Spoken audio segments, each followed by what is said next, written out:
What remains hidden in one of the darkest chapters of history? The world was a tinderbox in the 1930s. Nationalism was surging. Militarism cast a long shadow, particularly in Japan.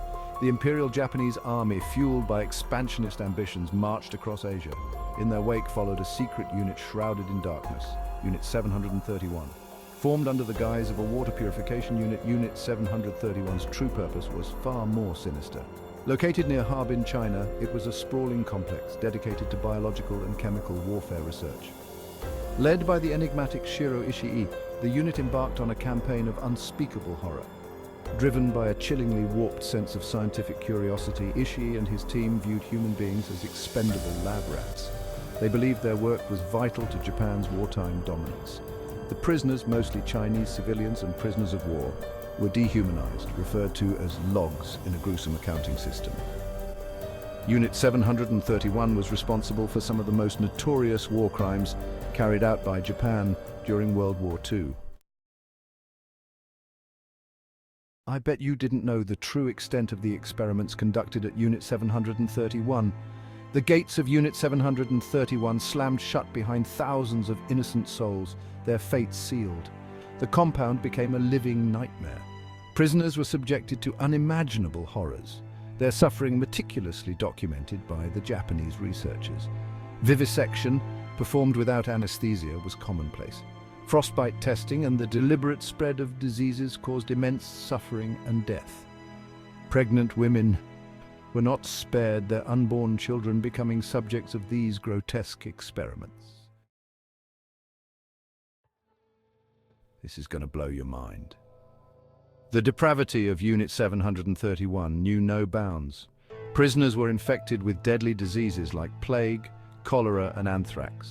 They were placed in pressure chambers, spun in centrifuges until their bodies were torn apart and exposed to extreme temperatures. The researchers performed surgeries without anesthesia, causing unimaginable pain and suffering. The effectiveness of biological weapons was tested by dropping plague-infected fleas on villages and releasing contaminated rats. The results were devastating, with thousands of Chinese civilians succumbing to agonizing deaths.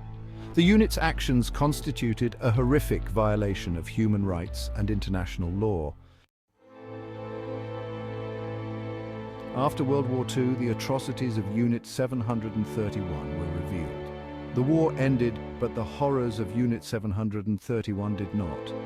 As the Soviet army approached, the Japanese tried to erase the evidence of their crimes. Buildings were demolished, documents burned, and prisoners executed. Many of those involved in Unit 731 escaped justice. The physical and psychological scars inflicted on the survivors ran deep. Many suffered from lifelong health problems as a result of the experiments. The trauma they endured continued to haunt them, their stories a chilling testament to the horrors they had witnessed. The legacy of Unit 731 is a dark chapter in history, reminding us of the horrors of war and the importance of ethical standards in science. Why are there not more people talking about the lack of accountability for war crimes? Section 5, Justice Denied, a History of Impunity. In the aftermath of the war, the United States made a secret deal with Japan.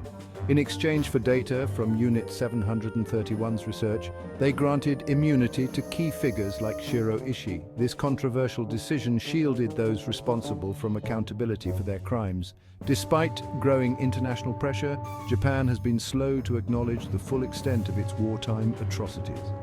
Many of those involved in Unit 731 were never held accountable for their actions. This lack of justice has left a lasting impact on the victims and their families. Why are there not more people talking about the lessons from Unit 731? The story of Unit 731 is a stark reminder of the darkest depths of human cruelty. It teaches us the importance of remembering history and learning from past mistakes. We must never forget the victims. By confronting this dark chapter of history, we honor the memory of those who suffered and reaffirm our commitment to human rights. Education and remembrance are crucial to prevent such atrocities from ever happening again. It is a reminder of the need for ethical standards and human rights in all aspects of life.